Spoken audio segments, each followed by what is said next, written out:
बंटवारा कराऊंगी ससुराल का। क्या घर में दो दो बेटे हैं? नहीं नहीं नहीं, आजकल ये परेशानी किसको चाहिए। दो बेटे हो फिर दोनों के बीच बंटवारा भी करो, झगड़े भी करो। नहीं नहीं नहीं नहीं। अरे आजकल साथ में रहता कौन है? दो बेटे हैं तो क्या हुआ, पैसा भी तो इतना ही है इनके पास। पहले कुछ वक्त साथ रहेंगे, फिर दोनों अलग अलग हो जाएंगे। अच्छा, हाँ बात तो ये भी सही है। आजकल इतना राम लक्ष्मण जैसा प्यार किसी में थोड़ी ना रहा है। और नहीं तो क्या, शादी होने के बाद कौन से भाई साथ रहते हैं आजकल। आजकल का ज़माना ही यही है, 6 महीने साथ रहेंगे फिर अपने अपने रास्ते। और सास तो बूढ़ी है, कभी भी चल बसेगी। ठीक है, अगर तू इतना कह रही है तो मैं रिया का रिश्ता अग्रवाल परिवार में करवाने के लिए राजी हूँ। तुम भी उनसे बात कर लेना। अरे ठीक है, बात कर लूंगी मैं उनसे। मैं कह रही हूँ ना, रिया बहुत खुश रहेगी उस घर में। शीला की सहेली ने जब उससे अग्रवाल खानदान की बात की तो शीला को उसकी बात समझ में आई और उसे भी लगा कि आजकल कौन से भाई एक साथ रहते हैं। आज नहीं तो कल अलग तो हो ही जाएंगे और उसके बाद तो उसकी बेटी का ही राज होगा। इसलिए शीला अपनी बेटी का रिश्ता कावेरी के छोटे बेटे अनुज से करवाने के लिए तैयार हो गई। अरे बधाई हो छोटे, तेरी तो निकल पड़ी। अब मैं फाइनली उस गाने पे डांस कर पाऊंगी। लो चली मैं अपने देवर की बारात लेकर। ये लो, इसे देवरानी आने की इतनी खुशी नहीं जितनी गाने पर डांस करने की है। बोलो। अरे खुश तो है, ऐसा क्यों कह रहा है? इतने दिनों बाद तो घर में खुशियां आई है, सब लोग हंस रहे हैं। 1 मिनट रुको, मैं तुम तीनों की नजर उतार देती हूँ। अरे माँ, हमें किसकी नजर लगने वाली है? हम तो हमेशा साथ ही रहेंगे, देखना तुम। मैं तो भगवान से हमेशा यही प्रार्थना करती हूँ कि तुम सब हमेशा ही साथ रहो। अरे माँ जी, आप बिल्कुल चिंता मत कीजिए, हम सब साथ ही रहेंगे, हमें कोई अलग नहीं कर सकता।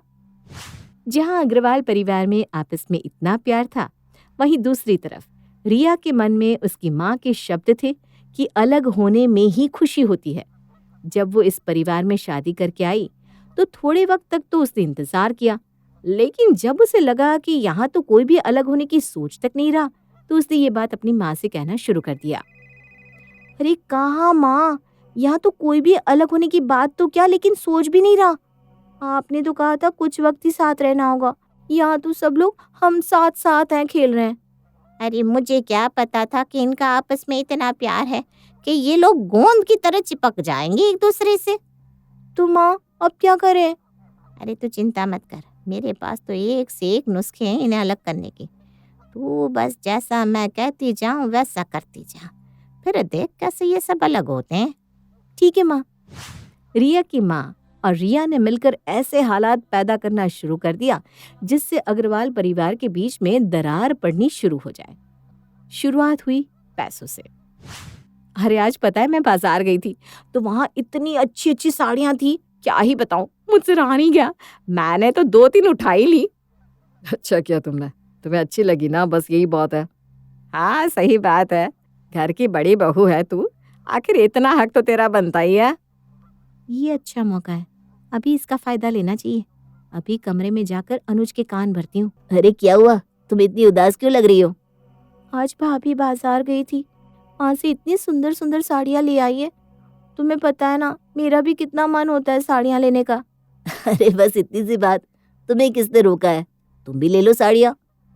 पर आपको तो भैया को हर बात का हिसाब देना पड़ता है ना, कि कितना खर्चा किया, क्यों किया। अरे ऐसी बात नहीं है, वो तो मैं जानती हूँ, भैया और भाभी इस घर के बड़े हैं, इसलिए सब कुछ उनके हाथ में है। आपको हर बात के लिए उनके आगे हाथ फैलाना पड़ता है, ये बात मुझे अच्छी नहीं लगती। मैं आपको ऐसे नहीं देख सकती। मैं तो यही सोच रही थी कि अगर हम अलग रह रहे होते तो आपको ये सब झेलना नहीं पड़ता और मेरी भी इच्छाएं पूरी हो जाती। अरे रिया, मैं अंदर आ सकती हूँ? अरे हाँ हाँ, आइए ना भाभी। अरे रिया, तुम अपनी साड़ियाँ लिए बिना ही आ गई। मेरी साड़ियाँ? अरे ये साड़ियाँ मैंने तुम्हारे लिए ही तो ली थी, मेरे पास तो है ही। अरे तुम नई दुल्हन हो, तुम्हें जरूरत होगी, इसीलिए तुम्हारे लिए लेकर आई थी सब। अच्छा ठीक है, थैंक यू भाभी। अच्छा चलो तुम दोनों बात करो, मैं चलती हूँ। देखा, तुम खामखा परेशान हो रही थी। और रही बात भैया से पूछने की, तो बिजनेस का सारा हिसाब मैं रखता हूँ और घर का भैया। हम दोनों एक दूसरे से सब कुछ खर्चे पूछते ही रहते हैं। इसमें तुम्हें परेशान होने की जरूरत नहीं है रिया। इस घर में कोई किसी से कम नहीं है, सब एक जैसे हैं। चलो अब मुस्कुरा दो। और ये साड़ियाँ देख लो, मैं अभी आता हूँ। ठीक है। ये मुसीबत है, जितना इन लोगों को अलग करने की कोशिश करती हूँ होती ही नहीं। ये लोग पता नहीं किस मिट्टी के बने हैं। लेकिन मैं भी हार नहीं मानूंगी, कुछ ऐसा करूंगी कि इनके मन में एक दूसरे के प्रति नफरत भर जाएगी। रिया की कोशिश हर बार नाकामयाब गई थी, इसलिए उसने इस बार कुछ ऐसा सोचा जिससे घर वालों के बीच गलतफहमी हो जाए। अरे क्या हुआ दिव्या बहू, क्या ढूंढ रही है कब से? माँ जी, सुबह से मेरा वो मोतियों वाला असली हीरे का हार नहीं मिल रहा, पता नहीं कहाँ गया। अरे ठीक से देख, यहीं कहीं होगा। नहीं माँ जी, मैंने हर जगह देख लिया, मुझे कहीं नहीं मिल रहा। अब आएगा मजा। वो हार तो मैंने ही चोरी किया है, और जब वो हार मेरे कमरे से मिलेगा तो दिव्या भाभी मुझसे झगड़ा करेंगी और मैं बेचारी बनकर अनुज के पास जाऊंगी। अरे क्या हुआ भाभी, क्या ढूंढ रही हैं आप? अरे मेरा वो असली हीरे का हार नहीं मिल रहा है जो मेरी मम्मी ने मुझे दिया था। अरे एक काम करिए, हर किसी के कमरे में देख लीजिए, शायद गलती से किसी के पास चला गया हो। अच्छा ठीक है। दिव्या हर कमरे में उस हार को ढूंढती है और आखिर में जब सब लोग रिया और अनुज के कमरे में हार को ढूंढते हैं तो वो अलमारी से मिलता है। अरे ये हार यहाँ कैसे? ये हार मुझे नहीं पता, मैंने नहीं चुराया भाभी, सच में। आपको मुझ पर विश्वास नहीं है? अनुज जी, मैंने नहीं चुराया ये हार, सच में। अरे अरे रिया, रो मत। ये हार इस्त्री वाले कपड़ों के साथ यहाँ आ गया होगा। तुम क्यों चुराओगी मेरा हार? मुझे तुम पर पूरा विश्वास है, तुम कभी भी इस घर में ऐसा कुछ कर ही नहीं सकती। हाँ रिया, तुम तो मेरी छोटी बहन जैसी हो। अगर भगवान भी आकर कह देना कि ये सब तुमने किया है, तब भी मैं विश्वास नहीं करूंगा। चलो रोना बंद करो, अब ये हार मिल गया ना, यहाँ गलती से कपड़ों में आ गया होगा। और वैसे भी घर में ही तो था ना हार, कहीं गया थोड़ी ना था। आज से ये हार तुम्हारा, मेरी तरफ से। हैं? पर भाभी, ये तो आपको आपकी माँ ने दिया है ना? अरे तो क्या हुआ, मैं तुम्हें दे रही हूँ, तुम पर ना ये बहुत अच्छा लगेगा। आज से तुम्हारा। चलो अब मुस्कुरा भी दो रिया रानी। रिया जिस परिवार को तोड़ना चाहती थी, उसने कभी सोचा भी नहीं था कि इस परिवार की एकता और प्यार इतना मजबूत भी हो सकता है कि कोई ताकत और गलतफहमी उसे तोड़ ही नहीं पाएगी। अरे क्या हुआ, हमारा प्लान कामयाब हुआ कि नहीं? नहीं ना माँ, जैसा हमने सोचा था वैसा कुछ भी नहीं हुआ। पता नहीं कैसे ढीठ लोग हैं, कुछ असर ही नहीं होता इन पर तू फिक्र मत कर, मेरे पास एक और प्लान है। इस बार हम कुछ ऐसा करेंगे कि जिससे ये परिवार 2 टुकड़ों में बट जाएगा। माँ, तुम जिस परिवार को तोड़ने की बात कर रही हो ना, वो मेरा परिवार है, और अब मैं तुम्हें ऐसा कुछ भी नहीं करने दूंगी। अरे ये क्या बोल रही है? सही कह रही हूँ मैं ही पागल थी जो परिवार को जोड़ने की बजाय उसे तोड़ने की बातें कर रही थी। इस परिवार में खुशियाँ हैं, प्यार है एक दूसरे के लिए। माँ, यहाँ लालच और कपट के लिए कोई जगह नहीं है। यहाँ कोई एक दूसरे को गिराने के बारे में नहीं, बल्कि उठाने के बारे में सोचता है। तो तू इस घर में सबके साथ रहेगी? हाँ माँ, मैं सबके साथ रहूंगी। मुझे समझ में आ गया है कि अलग रहने से सिर्फ आपको अकेलापन मिलता है, साथ रहने से आपको सबका साथ, प्यार और अनुभव भी हासिल होता है। और एक बात माँ, अगर तुम्हें आज के बाद बंटवारे की बात करनी हो ना, तो मुझे फ़ोन मत करना। अरे मेरी बात तो। लेकिन तब तक फ़ोन कट चुका था। ये कहानी मंजू के परिवार की है, जो एक सरकारी टीचर होती है। वहीं उसके दोनों बेटे और बहुएं भी अच्छी नौकरी पर होते हैं, लेकिन सभी लोग अपने पैसे खर्च करने के लिए रोते रहते हैं। एक दिन बुआ जी कहती हैं, लगता है मंजू तुम्हारे घर में सब इतने बिजी हैं कि किसी को घर के पर्दे बदलने का भी टाइम नहीं है। बुरा न मानना, पर इससे अच्छे पर्दे तो हम लोगों की कामवाली के घर है। क्या मजबूरी है जो इतने गंदे पर्दे लगा रखे हैं? क्यों, क्या हुआ, क्या हो गया इन पर्दों को? और करना ही क्या है, वक्त किसके पास है कि वो पर्दे खरीदने जाए? वक्त या पैसा, वैसे घर के पर्दों को तो देखो, कितने गंदे हो रखे हैं। लग रहा है सालों से ना धुले हो। लाओ दे दो, मैं ही धो लाऊंगी। वो बुआ जी, मैंने तो इनको बदलने को बोला था, लेकिन किसी को टाइम ही नहीं है। वो क्या है ना, आप तो जानती है कि सभी नौकरी वाले हैं। पर्दे तो छोड़ो, तुम लोग ये बताओ, घर की सफाई कितने दिनों बाद करते हो? घर भी कितना गंदा हुआ पड़ा है, जाले मिट्टी सब है। ये क्या है बुआ जी, जब से आई है कमियां ही गिना रही है। वैसे बुआ जी, पिछले हफ्ते ही घर साफ करवाया था, न जाने इतनी जल्दी गंदा कैसे पड़ गया।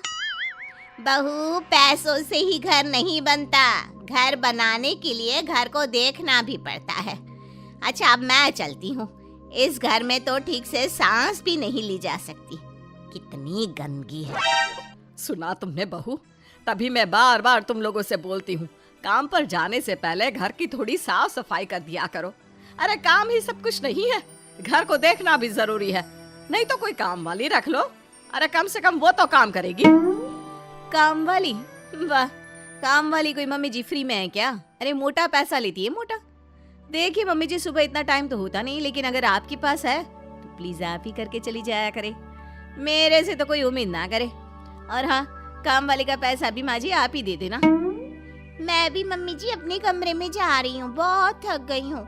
ऊपर से बुआ जी का लेक्चर, मेरे तो तोते ही उड़ रहे सर पर। आराम नहीं करूंगी तो कल फिर ऑफिस कैसे जाऊंगी?